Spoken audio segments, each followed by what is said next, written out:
Dear students, अपना carbohydrate की जो डेफिनेशन अपनों ने देख ली थी, उसकी एक जो पुरानी डेफिनेशन थी वो देखी थी। उसके बाद में जो करंट में डेफिनेशन, अब जो मानक डेफिनेशन चल रही है वो देखी थी।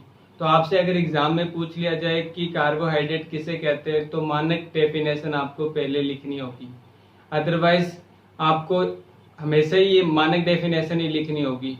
हाँ, अलग टाइप से क्वेश्चन पूछ ले, जैसे कि कौन से कार्बोहाइड्रेट्स है जो जनरल फॉर्मूला को अप्लाई नहीं करते, तो उनके एग्जाम्पल आपको लिखने होंगे।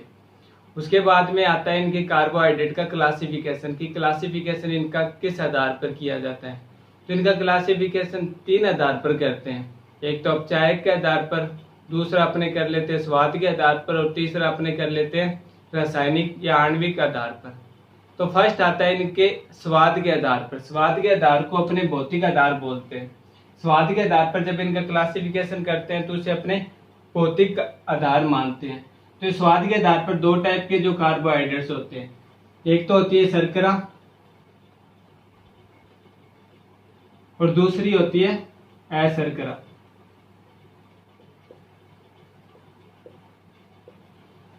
भौतिक आधार पर आपसे पूछ ले कि कार्बोहाइड्रेट कितने प्रकार के होते हैं, तो 2 टाइप के होते हैं। या आपसे ऐसे पूछ ले कि स्वाद के आधार पर कार्बोहाइड्रेट कितने प्रकार के होते हैं, तो 2 प्रकार के होते हैं। एक तो होती है शर्करा, दूसरी होती है अशर्करा।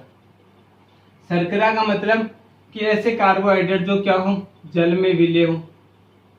ये क्या होते हैं, जल में विलय होते हैं, और क्या होते हैं, मीठे होते हैं और क्रिस्टलीकृत होते हैं। ये जो शर्करा है, शर्करा जिसे किसमें काउंट कर रहे हैं, अपने कार्बोहाइड्रेट में काउंट कर रहे हैं। कौन से कार्बोहाइड्रेट में, यानी भौतिक आधार पर जो क्लासिफिकेशन कर रहे हैं अपने, उन कार्बोहाइड्रेट में ही क्या करें, इन्हें काउंट करें। तो शर्करा क्या होती है, ये जल में विलयशील होती है और मीठी होती है, और क्या होती है, क्रिस्टलीकृत होती है। एग्जाम्पल के तौर पर जैसे ग्लूकोज हो गया, सुक्रोज हो गया, माल्टोज हो गया, फ्रैक्टोज हो गया इत्यादि। ये सारी किस में काउंट कर लिए जाते हैं, शर्करा में काउंट कर लिए जाते हैं। अपने को पता है कि ग्लूकोज अपने पीते भी हैं, यानी चीनी से ही बनता है। ये ज्यादातर स्टार्च से बनता है, जिसे स्टार्च भी काउंट कर सकते हैं अपने। सॉरी, किससे बनता है, ये सुक्रोज से बनता है, और किसे माल्टोज से बनता है। इनसे क्या बनता है, ये जो ग्लूकोज होता है, ग्लूकोज बनता है। सुक्रोज का मतलब गन्ने का जो रस होता है, उसे अपने क्या बोलते हैं, गन्ने का जो रस होता है उसे अपने सुक्रोज में काउंट कर लेते हैं। गन्ना लगा होता है खेतों के अंदर, यानी गन्ना से क्या होता है, इन चीनी का निर्माण होता है, और इसी गन्ने के रस से क्या कर सकते हैं, अपने ग्लूकोज का निर्माण कर सकते हैं। ज्यादातर अपने घरों में देखते हैं कि जो पानी के साथ में कोई गेस्ट आता है तो उसे पहले अपने ग्लूकोज ही देते हैं डाल के 2 चम्मच। तो वो क्या होता है, मीठा ही होता है जब अपने पीते हैं। तो इसलिए जो मीठे होते हैं, जो कार्बोहाइड्रेट मीठे होते हैं और जल में विलयशील होते हैं और क्रिस्टलीकृत होते हैं, उसे किस में काउंट कर लेते हैं, शर्करा में काउंट कर लेते हैं। एग्जाम्पल के तौर पर आप glucose, sucrose, maltose, fructose, galactose ये लिख सकते हो। ठीक है, ये सारे आएंगे, एक एक इनके एग्जाम्पल आएंगे और अपने इनके रिएक्शनें भी देखेंगे, तो आपके माइंड में वैसे फिट हो जाएंगे कि इतने सारे क्या होते हैं, कार्बोहाइड्रेट्स होते हैं। फिर आता है अशर्करा। तो इसका अपोजिट कर दो पूरी तरह से। जैसे शर्करा की अपनों ने देखा था कि कंडीशन में क्या होता है कि जल में विलय होता है, तो ये जल में अविलय होता है। मीठा होता है मतलब अस्वादहीन होता है, स्वादहीन ही लिख देता हूं, स्वादहीन होता है, और अक्रिस्टलीकृत होता है, अक्रिस्टलीकृत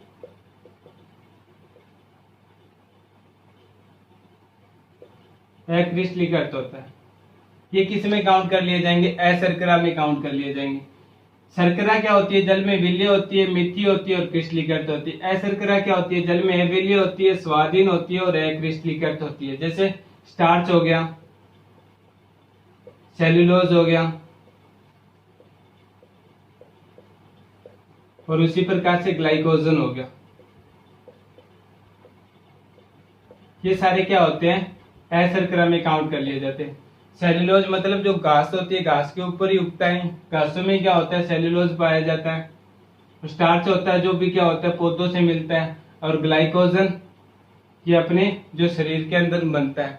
ये सारे क्या होते हैं, अशर्करा में काउंट कर लिए जाते हैं। अशर्करा मतलब जल में अविलेसिल और स्वादहीन होगी और क्या होगी, अक्रिस्टलीकृत होगी। एग्जाम्पल के तौर पे पूछे तो स्टार्च हो गया, सेल्यूलोज हो गया और ग्लाइकोजन हो गया। उसी टाइप से शर्करा में आपको सिर्फ इतना ध्यान रखना है, जल में विलय है, मिट्टी है और क्या क्रिस्टलीकृत है। अशर्करा क्या है, जल में अविलय है, स्वादहीन है और अक्रिस्टलीकृत है। शर्करा के example glucose, fructose, lactose, maltose. और इसी प्रकार से अशर्करा के एग्जाम्पल स्टार्च हो गया, सेल्यूलोज हो गया और ग्लाइकोजन हो गया। ये सारे किस में काउंट कर लिए जाएंगे, अशर्करा में काउंट कर लिए जाएंगे। ये तो था भौतिक आधार पर इनका क्लासिफिकेशन। अगर आणविक आधार पर आपसे क्लासिफिकेशन पूछ ले तो आणविक आधार या अपने बोल सकते हैं कि रासायनिक संगठन के आधार पर वर्गीकरण पूछ ले। भौतिक आधार पे हो गया, दूसरा अपने रासायनिक,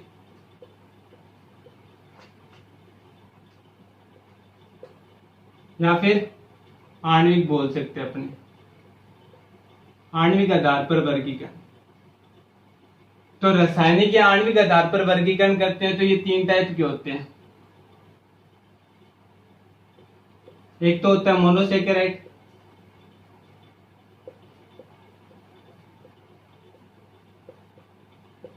दूसरा होता है ओलिगोसेकेराइड,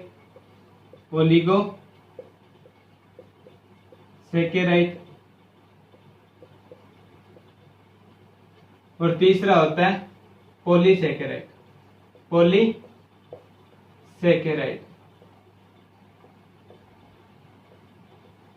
ये क्या होता है, रासायनिक आधार पर इनका क्लासिफिकेशन होता है। मोनोसेकेराइड क्या होगा कि जिसमें क्या हो 3 से लेके 7 तक कार्बन परमाणु युक्त जो कार्बोहाइड्रेट होंगे वो किस में काउंट करेंगे, मोनोसेकेराइड में काउंट करेंगे। ओलिगोसेकेराइड में क्या होगा कि इनका जल अपघटन कराएंगे तो 20 तक क्या प्राप्त होंगी, मोनोसेकेराइड इकाई प्राप्त होंगी। और पॉलीसेकेराइड में क्या होती है, बहुसंख्यक मतलब बहुत मात्रा में क्या होती है, मोनोसेकेराइड इकाइयां आपस में जुड़ी हुई रहती है आराम से। मोनोसेकेराइड जिसमें क्या होंगे 3 से लेके 7 कार्बन युक्त कार्बोहाइड्रेट होंगे वो किस में काउंट कर लिए जाएंगे, मोनोसेकेराइड में काउंट कर लिए जाएंगे। ओलिगोसेकेराइड का मतलब जिसका जल अपघटन करेंगे उसमें क्या होंगे 20 तक मोनोसेकेराइड इकाइयां प्राप्त हो सकती है। ओलिगोसेकेराइड का अगर अपने जल अपघटन करेंगे तो कितने तक, 20 तक मोनोसेकेराइड इकाइयां प्राप्त हो सकती हैं। और पॉलीसेकेराइड में क्या होगा कि इसमें बहुसंख्यक जो मोनोसेकेराइड इकाइयां हैं वो आपस में क्या होंगी, जुड़ी हुई होंगी। कौन से बंध से, तो आपको बताया था ये जो जितनी भी इकाइयां होती है ये आपस में ग्लाइकोसाइड बंध से जुड़ी होती है, ग्लाइकोसाइड बंध से जुड़ी होती है। तो पहले अपने मोनोसेकेराइड देखते हैं अच्छे से कि मोनोसेकेराइड किसे कहते हैं। तो रासायनिक संगठन के आधार पर 3 वर्गीकरण इनका, मोनोसेकेराइड, ओलिगोसेकेराइड और पॉलीसेकेराइड। अब तीनों को अपने अलग अलग तरीके से देखते हैं। तो मोनोसेकेराइड में क्या होगा,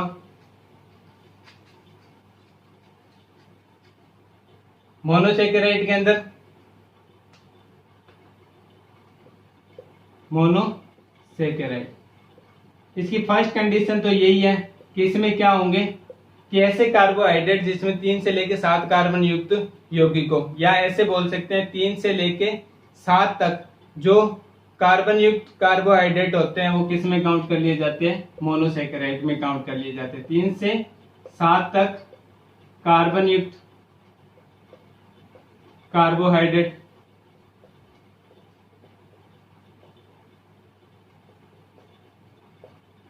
क्या कहलाते हैं, मोनोसेकेराइड कहलाते हैं। 3 से लेके 7 तक, 3 से लेके 7 तक मतलब 3 वाला कौन सा होता है, जैसे ग्लिसरॉल्डिहाइड हो गया। 4 वाला कौन सा होता है, तो एरिथ्रोज हो गया। 5 वाला कौन सा होता है, तो राइबोज हो गया। 6 वाला ग्लूकोज हो गया।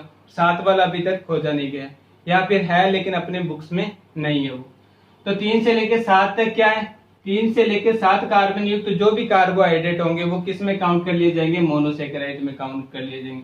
पहले तो इनकी ये डेफिनेशन होगी। सेकंड, ऐसे कार्बोहाइड्रेट जिनका क्या नहीं होता, वो जल अपघटन नहीं होता, वो किस में काउंट कर लिए जाते हैं, मोनोसेकेराइड में काउंट कर लिए जाते हैं। ये या ऐसे भी बोल सकते हैं कि जो मोनोसेकेराइड होते हैं इनका जल अपघटन नहीं होता, जल अपघटन नहीं होता है।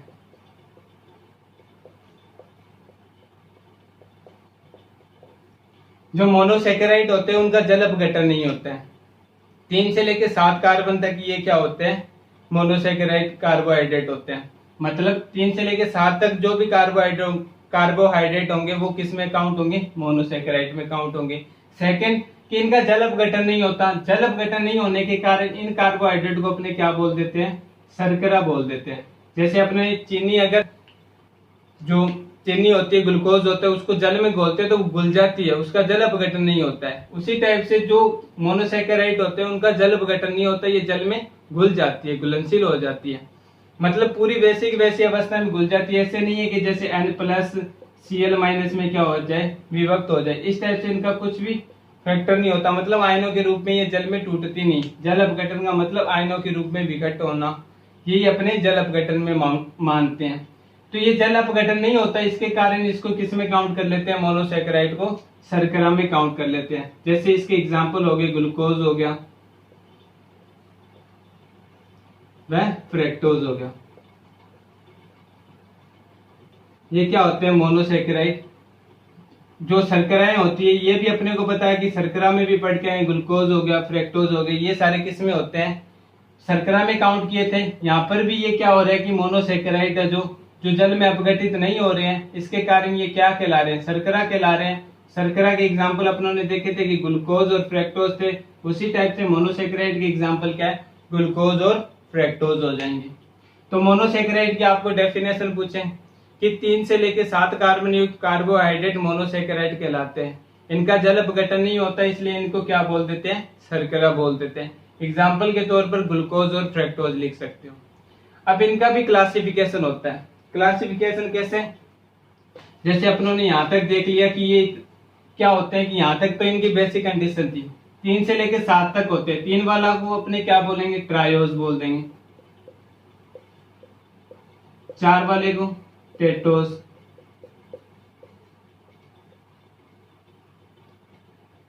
5 वाले को पेंटोज, 6 वाले को हेक्सोज।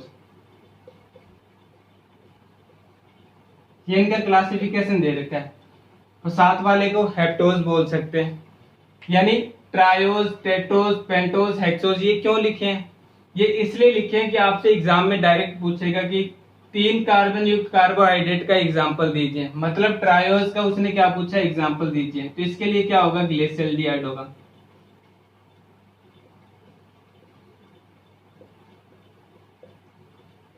सूत्र क्या होगा ग्लिसरॉल्डिहाइड का, तो C3H6O3, ये ग्लिसरॉल्डिहाइड का क्या होता है, सूत्र होता है।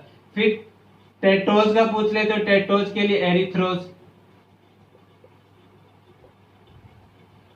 सूत्र क्या होगा, तो C4H8O4। फिर उसी प्रकार से पेंटोज का आपसे पूछ ले तो पेंटोज का राइबोज,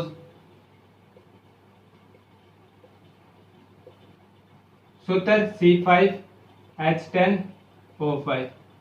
फिर आपसे हेक्सोज का पूछ ले कि हेक्सोज का एग्जाम्पल, तो ग्लूकोज हो गया या फिर फ्रैक्टोज, दोनों का सूत्र सेम होता है, C6H12O6। इस टाइप से आपको क्या रखने, इनके नाम याद रखने होंगे। मोनोसेकेराइड यहां तक ही कंप्लीट नहीं होता। मोनोसेकेराइड के अंदर ज्यादातर यही क्वेश्चन पूछते हैं कि एक ऐसे टेट्रोज मोनोसेकेराइड का एग्जाम्पल व सूत्र लिखिए। एक ऐसे टेट्रोज मोनोसेकेराइड का एग्जाम्पल व सूत्र लिखिए, तो एरिथ्रोज लिख के उसका सूत्र लिख सकते हो। उसी टाइप से आपसे पूछ ले कि एक पेंटोज मोनोसेकेराइड का एग्जाम्पल दीजिए, तो राइबोज लिख के उसका सूत्र लिख सकते हो। उसी टाइप से पूछ ले कि एक हेक्सोज मोनोसेकेराइड का एग्जाम्पल दीजिए, तो ग्लूकोज, और उसका सूत्र लिख सकते हो। डायरेक्ट यहाँ से क्वेश्चन पूछता है वो, मोनोसेकेराइड की डेफिनेशन पूछ के कहते हैं मोनोसेकेराइड किसे कहते हैं तथा एक ट्रायोज मोनोसेकेराइड का उदाहरण दीजिए। तो ट्रायोज मोनोसेकेराइड में क्या होता है, ग्लिसरॉल्डिहाइड होता है। उसका आपको ग्लिसरॉल्डिहाइड लिखना है, ब्रैकेट में उसका सूत्र लिख के दिखा देना कि ये क्या होता है, ग्लिसरॉल्डिहाइड होता है। तो ये मोनोसेकेराइड यहाँ तक कंप्लीट होता है। मोनोसेकेराइड में होता क्या है कि 3 से लेकर 7 कार्बन युक्त कार्बोहाइड्रेट होते हैं, वो मोनोसेकेराइड में काउंट कर लिए जाते हैं। इनका जल अपघटन नहीं होता, इसलिए इनको शर्करा बोल देते हैं। अब इनका आगे भी क्लासिफिकेशन होता है कार्बन परमाणु की संख्या के आधार पर। अगर 3 कार्बन परमाणु है तो अपने क्या बोल देते हैं, ट्रायोज बोल देते हैं। 4 है तो टेट्रोज, 5 है तो पेंटोज, 6 है तो हेक्सोज बोल देते हैं। 3 है तो ट्रायोज, 4 है तो टेट्रोज, 5 है तो पेंटोज और 6 है तो हेक्सोज बोल देते हैं। ट्रायोज का एग्जांपल ग्लिसरॉल्डिहाइड हो गया, टेट्रोज का एग्जांपल एरिथ्रोज हो गया, उसी प्रकार से पेंटोज का एग्जांपल राइबोज हो गया और हेक्सोज का एग्जांपल ग्लूकोज हो गया। और सूत्र इसी क्रम से आपको याद रखने, 3 कार्बन है इसमें भी, 4 कार्बन है इसमें, 5 कार्बन है इसमें, 6 कार्बन है इसमें। तो 6 कार्बन के लिए 6, 5 के लिए 5, 4 के लिए 4 और 3 के लिए 3। इस टाइप से आपको क्या रखना है, इनकी सारणी बना के रखनी है। फिर आपसे अलग टाइप से भी क्वेश्चन पूछ सकता है, क्योंकि अपनों ने पता है कि कार्बोहाइड्रेट की अपनों ने डेफिनेशन देखी है। कार्बोहाइड्रेट की डेफिनेशन देखिए कि कार्बोहाइड्रेट की मानक डेफिनेशन क्या थी, कि ऐसे पॉलीहाइड्रिक यौगिक जिनमें क्या हो, कीटोनिक या एल्डिहाइड समूह प्रेजेंट हो, उसे अपने किस में काउंट कर रहे थे, कार्बोहाइड्रेट में काउंट कर रहे थे। ऐसे पॉलीहाइड्रिक यौगिक जिनमें क्या हो, या तो कीटोनिक समूह प्रेजेंट हो या फिर एल्डिहाइड समूह प्रेजेंट हो, उसे अपने किस में काउंट कर रहे थे, कार्बोहाइड्रेट में काउंट कर रहे थे। तो अब ये मोनोसेकेराइड है। मोनोसेकेराइड के लिए आपको जैसे ट्रायोज लिख दिया,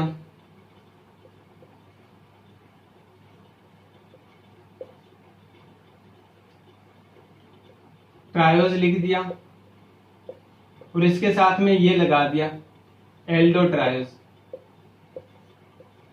एल्डोट्रायोज का एग्जांपल दीजिए।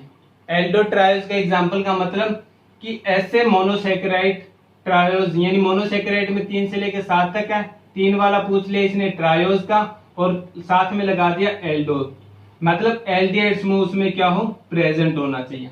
कि ऐसे मोनोसेकेराइड का एग्जांपल दीजिए, या फिर ऐसे बोल देगा कि एक एल्डोट्रायोज का एग्जांपल दीजिए, एक एल्डोट्रायोज मोनोसेकेराइड का एग्जांपल दीजिए।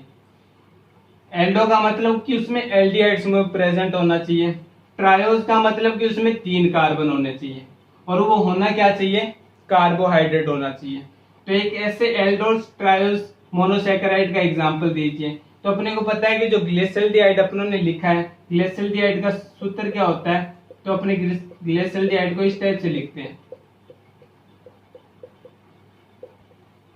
चेक करके देखते हैं।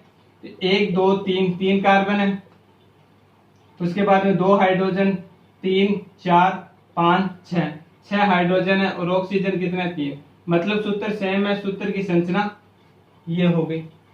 अब इसमें क्या है कि एल्डोज का एग्जांपल दीजिए, तो इसमें कौन सा समूह प्रेजेंट है, एल्डिहाइड समूह प्रेजेंट है, एल्डिहाइड समूह है क्या है, प्रेजेंट है। और ये कार्बन कितने, 1 2 3 कार्बन है इसमें, और ये है क्या, कार्बोहाइड्रेट है, तो इसलिए इसमें इसे क्या बोल देते हैं, एल्डोस ट्रायोज बोल देते हैं। करेगा वो कुछ नहीं, आपको कंफ्यूज करने के लिए इसके आगे नाम लगा देगा बस, कि आप एक ऐसे एल्डो ट्रायोज का एग्जांपल यानी मोनोसेकेराइड का एग्जांपल दीजिए। तो ट्रायोज अपने को पता है कि मोनोसेकेराइड में काउंट होगा, क्योंकि मोनोसेकेराइड में होते क्या है, 3 से लेकर 7 कार्बन तक होते हैं। तो ट्रायोज आ रहा है तो मतलब ये 3 कार्बन के अंदर आ रहा है, और ये किस में आ रहा है, मोनोसेकेराइड में आ रहा है। और मोनोसेकेराइड में अपने ट्रायोज का जो एग्जांपल देखा था वो ग्लिसरॉल्डिहाइड था, और ग्लिसरॉल्डिहाइड में कौन सा समूह प्रेजेंट है, एल्डिहाइड समूह प्रेजेंट है, तो वो नाम के साथ में एल्डो लगा देता है कि एल्डो ट्रायोज का एग्जांपल दीजिए। तो वहां पर कंफ्यूज हो जाते हैं कि एल्डो क्या आ गया। तो एल्डो का मतलब एल्डिहाइड समूह है, और ट्रायोज का मतलब कि एक मोनोसेकेराइड है, कितने कार्बन युक्त है, 3 कार्बन युक्त है। अपनों ने 3 कार्बन युक्त वाला देखा है कौन सा, तो 3 कार्बन वाला अपनों ने ग्लिसरॉल्डिहाइड देखा, तो इसलिए ग्लिसरॉल्डिहाइड इसका क्या हो जाएगा, एग्जांपल हो जाएगा। उसी प्रकार से आपको ऐसे बोल दें कि एक एल्डो हेक्सोज का उदाहरण दीजिए। एल्डो का मतलब एल्डिहाइड समूह प्रेजेंट होना चाहिए, हेक्सो का मतलब 6 कार्बन युक्त होना चाहिए, तो C6H12O6, ये तो क्या हो गया, इसका सूत्र ही हो गया डायरेक्ट। तो ये होता क्या है, ग्लूकोज होता है, अपने को पता है। और दूसरा क्या होता है, फ्रेक्टोज होता है, फ्रेक्टोज होता है। ग्लूकोज और फ्रेक्टोज दोनों का सूत्र एक यही होता है, लेकिन एक चीज ये ध्यान रखनी है कि एल्डो समूह है वो किस में पाया जाता है, ग्लूकोज में पाया जाता है। और यहां पर अगर आपको ये लिख दे कि एक कीटो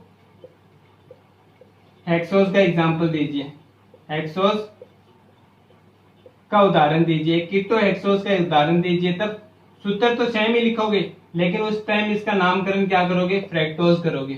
क्योंकि फ्रेक्टोज के अंदर कौन सा समूह पाया जाता है, कीटोनिक समूह पाया जाता है, और जो ग्लूकोज होता है उसमें कौन सा समूह पाया जाता है, एल्डिहाइड समूह पाया जाता है। दोनों का सूत्र समान होता है, लेकिन दोनों में ये डिफरेंस होता है।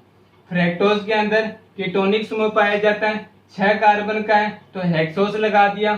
फ्रेक्टोज में समूह कौन सा पाया जाता है, कीटोनिक समूह पाया जाता है, तो इसलिए इसके नाम के साथ में क्या लगा लिया, कीटो समूह लगा दिया। कि एक कीटो मतलब एक कीटोनिक समूह युक्त जो 6 कार्बन का है, ऐसे मोनोसेकेराइड का एग्जांपल दीजिए। तो 6 कार्बन का अपने को पता है मोनोसेकेराइड में काउंट होगा, 6 का पूछ रहा है तो ग्लूकोज या फ्रेक्टोज हो सकता है, लेकिन कीटो शब्द लगा दिए तो मतलब ये फ्रेक्टोज होगा। और उसी टाइप से अगर एल्डो शब्द लगा दे तो एल्डो के लिए कौन सा यूज होता है, अपने को पता है कि ग्लूकोज में कौन सा समूह पाया जाता है, एल्डिहाइड समूह पाया जाता है। कैसे, तो ये संरचना आएगी, लेकिन अभी आप देख लो थोड़ी सी संरचना ताकि आपके माइंड में फिट हो जाए। तो ये जो ग्लूकोज का सूत्र होता है, 4 लगा देता हूं डायरेक्ट, यानी 4 बार ऐसे लिखने पड़ेंगे, CH CH CH, डायरेक्ट यहां पर 4 लगा के दिखा दिया आपको। तो ये ग्लूकोज का सूत्र होता है, और ग्लूकोज में कौन सा समूह पाया जा रहा है, एल्डिहाइड समूह पाया जा रहा है, इसलिए इसे एल्डो हेक्सोज बोल देते हैं। उसी प्रकार से कीटोन जो अपने फ्रेक्टोज देखते हैं, तो फ्रेक्टोज का सूत्र ये होता है,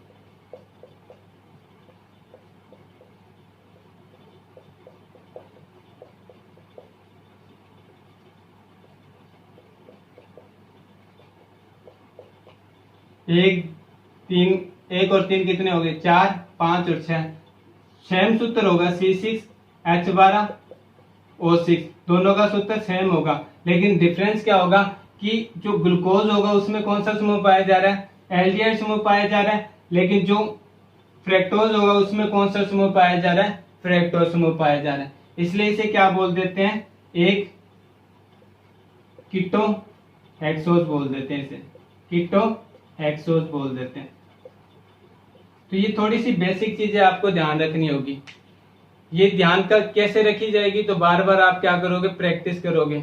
प्रैक्टिस कैसे करोगे, तो बुक ओपन करके उसके अंदर जो नाम लिखे होंगे कि कीटो कैसे फाइंड किया है। वैसे तो एक एग्जांपल है इसका, यानी कीटो हेक्सोज का एक एग्जांपल है, वो कौन सा, फ्रेक्टोज है। एल्डो हेक्सेज का एक एग्जांपल है, जो कौन सा है, ग्लूकोज है। लेकिन ये चीजें आपको वैसे बताई नहीं जाती कि एल्डो कैसे होगा, हेक्सोज कैसे होगा। बुक के अंदर डायरेक्ट लिखे आते हैं क्वेश्चन की एल्डो हेक्सोज कैसे कहते हैं। जो क्वेश्चन दिए जाते हैं एग्जाम के अंदर, टेस्ट सीरीज के अंदर, उसके अंदर ही क्या किए जाते हैं, ये बताए जाते हैं। तो ये सारे आपको क्या रखने होंगे, माइंड में रखने होंगे। ठीक है, यहाँ तक क्या होता है, मोनोसेकेराइड कंप्लीट होता है। उसके बाद में कौन सा आता है, तो उसके बाद में ओलिगोसेकेराइड आता है। उसके बाद में आता है ओलिगोसेकेराइड आता है। ओलिगोसेकेराइड में क्या होगा, ओलिगोसेकेराइड। तो इसमें इतना ध्यान रखना है कि इसके जल अपघटन करने पर क्या होता है, 20 मोनोसेकेराइड इकाइयां प्राप्त हो सकती है। 20 तक क्या हो सकती है, मोनोसेकेराइड इकाइयां प्राप्त हो सकती है। 20 तक मोनोसेकेराइड इकाइयां प्राप्त हो सकती है। मोनोसेकेराइड इकाइयां क्या हो सकती है, प्राप्त हो सकती है। कब प्राप्त होगी, जब इसका क्या किया जाता है, जल अपघटन किया जाता है। जल अपघटन किया जाता है। तो डेफिनेशन कैसे लिखोगे, कार्बोहाइड्रेट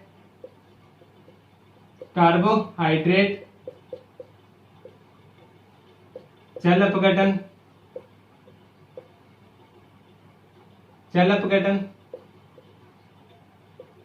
क्या प्राप्त होगी, 20 तक मोनोसेकेराइड इकाइयां।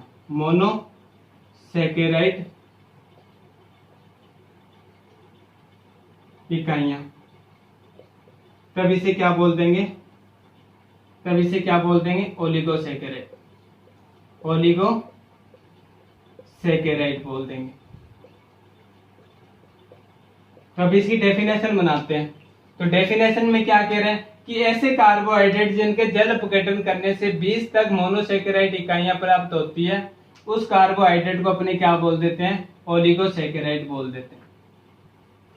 ऐसे कार्बोहाइड्रेट जिनका जल अपघटन करने पर 20 तक मोनोसैकेराइड इकाइयां प्राप्त होती है, उस कार्बोहाइड्रेट को क्या कह देते हैं, अपने ओलिगोसैकेराइड कह देते हैं।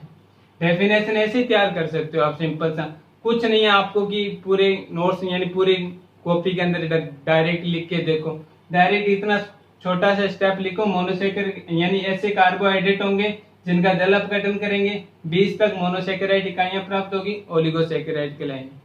ठीक है, तो इस टाइप से आप डेफिनेशन को माइंड में रख सकते हो। तो अब ये मोनोसैकेराइड भी क्या होती है, आगे 20 तक होती है, यानी कहने का मतलब वह कार्बोहाइड्रेट जो जल अपघटन करने पर 20 तक मोनोसैकेराइड इकाइयां देते हैं, ओलिगोसैकेराइड कहलाते हैं। तो इसका भी आगे क्लासिफिकेशन हो सकता है, जैसे 2, 3, 4, 5 ऐसे 20 तक इनका क्या हो सकता है, क्लासिफिकेशन हो सकता है। लेकिन आपने को सिर्फ बेसिक चीजें ध्यान रखनी है कि कैसे, अगर डाइसैकेराइड की डेफिनेशन पूछ लें, ट्राइसैकेराइड की डेफिनेशन पूछ लें, टेट्रासैकेराइड की डेफिनेशन पूछ लें, तो कैसे जाएंगे। तो उसमें आप यहाँ पर कार्बोहाइड्रेट को हटा के क्या लिख लोगे, ओलिगोसैकेराइड लिख लोगे। और डेफिनेशन में कैसे लिखोगे कि ऐसे ओलिगोसैकेराइड इकाइयां जिनका जल अपघटन करने पर 2 मोनोसैकेराइड इकाइयां प्राप्त होती है, उन्हें अपने क्या बोल देते हैं, डाइसैकेराइड इकाइयां बोल देते हैं। ये तो ओलिगोसैकेराइड की डेफिनेशन थी कि कार्बोहाइड्रेट जल अपघटन कराएंगे 20 तक मोनोसैकेराइड इकाई देगा, तो उस कार्बोहाइड्रेट को ओलिगोसैकेराइड बोल देंगे। अगर आपको बोल दें कि डाइसैकेराइड किसे कहते हैं, तो डेफिनेशन ओलिगोसैकेराइड लिख लोगे। ओलिगोसैकेराइड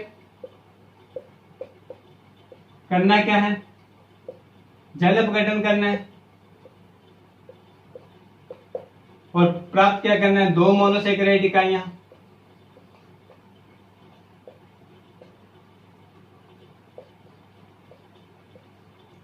दो मोनोसैकेराइड इकाइयां, तब इस सैकेराइड को क्या बोल देंगे, अपने डाइसैकेराइड बोल देंगे। कैसे,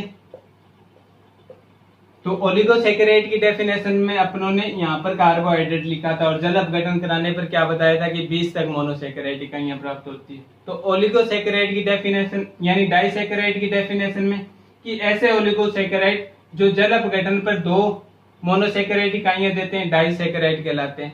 ऐसे ओलिगोसैकेराइड इकाइयां, ऐसे ओलिसैकेराइड जो जल अपघटन पर 3 मोनोसैकेराइड इकाइयां देते हैं, तो उसे क्या बोल देंगे, ट्राइसैकेराइड कहलाते हैं।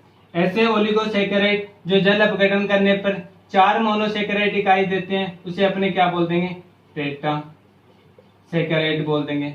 ऐसे ओलिगोसैकेराइड जो जल अपघटन करने पर 5 देते हैं, पेंटास, 6 देते हैं, हेक्सा, 7 देते हैं, हेप्टा, 8 ऑक्टा, ऐसे क्या होता रहेगा, चलता रहेगा इनका।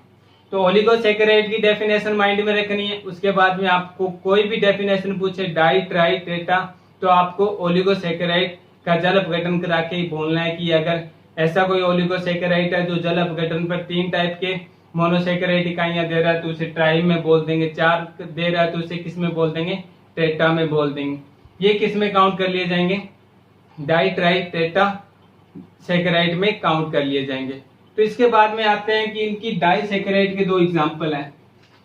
अपने ट्राई वाला अपने बुक्स के अंदर दे नहीं रखा, तो अपने को ओनली क्या रखना है, डाई वाला माइंड में रखना है कि डाई वाले कौन कौन से होते हैं। एक तो सुक्रोज, ये होता ओलिगोसैकेराइड है, लेकिन ओलिगोसैकेराइड का कौन सा सैकेराइड है, ये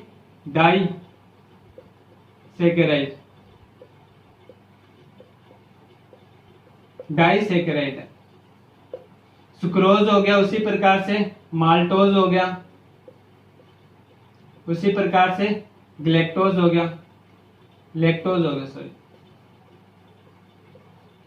अगर सुक्रोज का जल अपघटन कराते हैं तो क्या प्राप्त होगा, ग्लूकोज प्राप्त होगा, प्लस में फ्रैक्टोज प्राप्त होगा।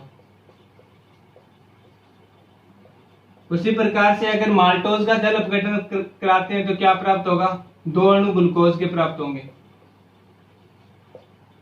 उसी प्रकार से लैक्टोज का जल अपघटन करवाते हैं तो क्या प्राप्त होगा, ग्लूकोज प्राप्त होगा, प्लस में गैलेक्टोज प्राप्त होगा, गैलेक्टोज प्राप्त होगा। आपसे क्वेश्चन कैसे पूछेगा, सुक्रोज के जल अपघटन से क्या प्राप्त होता है, रिएक्शन अपने करेंगे सुक्रोज का जब अपने ग्लूकोज के निर्माण की अभिक्रिया देखेंगे, फ्रक्टोज के निर्माण की अभिक्रिया देखेंगे और क्या देखेंगे, गैलेक्टोज के निर्माण की अभिक्रिया देखेंगे। तो उसमें अपने को इनकी रिएक्शन करके दिखानी होगी, जल अपघटन करके इनका दिखाना होगा। तो अपने ने देखा था कि मोनोसैकेराइड होते क्या है, ओलिगोसैकेराइड होते क्या है, जिनका क्या होता है, जल अपघटन होता है। और जल अपघटन से क्या 20 तक मोनोसैकेराइड इकाइयां प्राप्त होती है, उन्हें किस में काउंट कर लेते हैं, ओलिगोसैकेराइड में काउंट कर लेते हैं। अगर ऐसे ओलिगोसैकेराइड जो जल अपघटन से 2 मोनोसैकेराइड इकाइयां देते हैं, ये अपनों ने देखा था कि ग्लूकोज फ्रक्टोज किस में काउंट कर लिए जा रहे थे, मोनोसैकेराइड में काउंट कर लिए जा रहे थे। क्यों, क्योंकि ये 6 कार्बन युक्त है, ये सारे 6 कार्बन युक्त हैं और 6 कार्बन युक्त कार्बोहाइड्रेट किस में काउंट करते हैं, अपने को पता है कि मोनोसैकेराइड में काउंट कर लेते हैं। और 6 से ज्यादा होते हैं, जैसे इनका सूत्र क्या होता है, C12 H22 O11, तीनों का एक ही सूत्र होता है, लेकिन डिफरेंस होता है कि इनके जल अपघटन से, जब जल अपघटन कराते हैं तो अलग अलग टाइप के यौगिक प्राप्त होते हैं। तो सुक्रोज से क्या प्राप्त होता है, सुक्रोज का जल अपघटन करते हैं तो ग्लूकोज प्राप्त होता है और फ्रक्टोज प्राप्त होता है। माल्टोज के जल अपघटन से ग्लूकोज प्राप्त होता है, प्लस में ग्लूकोज प्राप्त होता है। और उसी प्रकार से जब लैक्टोज का जल अपघटन कराया जाता है तो ग्लूकोज प्राप्त होता है और गैलेक्टोज प्राप्त होता है। तो ये डाइसैकेराइड के एग्जाम्पल थे और यही अपने को पढ़ने हैं। मतलब अपने को सुक्रोज भी पढ़ना है, ग्लूकोज भी पढ़ना है, फ्रक्टोज भी पढ़ना है, माल्टोज भी पढ़ना है, लैक्टोज भी पढ़ना है और गैलेक्टोज भी पढ़ना है। डाइसैकेराइड में ये सारे पढ़ने होंगे अपने को। मोनोसैकेराइड के अंदर ये सारे पढ़ लेंगे अपने, ग्लूकोज पढ़ लेंगे, फ्रक्टोज पढ़ लेंगे और गैलेक्टोज पढ़ लेंगे। ये मोनोसैकेराइड में कंप्लीट हो जाएंगे अपने। उसके बाद में जब ये डाइसैकेराइड पढ़ेंगे तो अपने को कुछ नहीं, डायरेक्ट रिएक्शन करके दिखानी होगी और इनको दिखाना होगा कि ये क्या होते हैं, आपस में ग्लाइकोसाइड बंध द्वारा जुड़े होते हैं। ग्लूकोज फ्रक्टोज आपस में कौन से बंध से जुड़े होंगे, तो ग्लाइकोसाइड बंध से जुड़े होंगे सुक्रोज के अंदर। और ग्लूकोज आपस में कौन से बंध से जुड़े होंगे, ग्लाइकोसाइड बंध से जुड़े होंगे, किसमें, माल्टोज के अंदर। और लैक्टोज के अंदर ग्लूकोज और गैलेक्टोज जुड़े होंगे। ये चीजें आपको ध्यान रखनी होगी। क्यों, क्योंकि जब संरचना पूछेगा आपसे कि सुक्रोज की संरचना क्या होती है, माल्टोज की संरचना क्या होती है, लैक्टोज की संरचना क्या होती है, तब आपको संरचना बनाने का बेस यहाँ से निकलेगा कि इसमें कौन कौन सी मोनोसैकेराइड इकाइयां होगी अगर जल अपघटन कराएंगे। तो ये 3 है, 3 को 3 आपको माइंड में रखना होगा कि सुक्रोज में ग्लूकोज फ्रक्टोज है। माल्टोज का जल अपघटन कराते हैं तो ग्लूकोज ग्लूकोज निकलता है और लैक्टोज का जल अपघटन कराते हैं तो ग्लूकोज और गैलेक्टोज निकलता है। जब संरचना बनाएंगे तो ये आपस में जो ग्लाइकोसाइड बंध से क्या होंगे, जुड़े हुए मिलेंगे। तो वो संरचना अपने को ऐसे करके बना के दिखानी होगी। इस टाइप से संरचना बनेगी, आगे आ जाएगी। तो वो संरचना अपने को इस टाइप से बना के दिखानी होगी। और ये कब अपने को पता चलेगा, जब अपने को पता चलेगा कि इनमें होता क्या क्या है। तो ये चीजें आपको सामने से याद रखनी होगी, ठीक है। तो ये किस में काउंट कर, ये है क्या, ओलिगोसैकेराइड की डेफिनेशन थी। ओलिगोसैकेराइड में भी क्या आते हैं, डाइसैकेराइड आते हैं, ट्राइसैकेराइड आते हैं, टेट्रासैकेराइड आते हैं।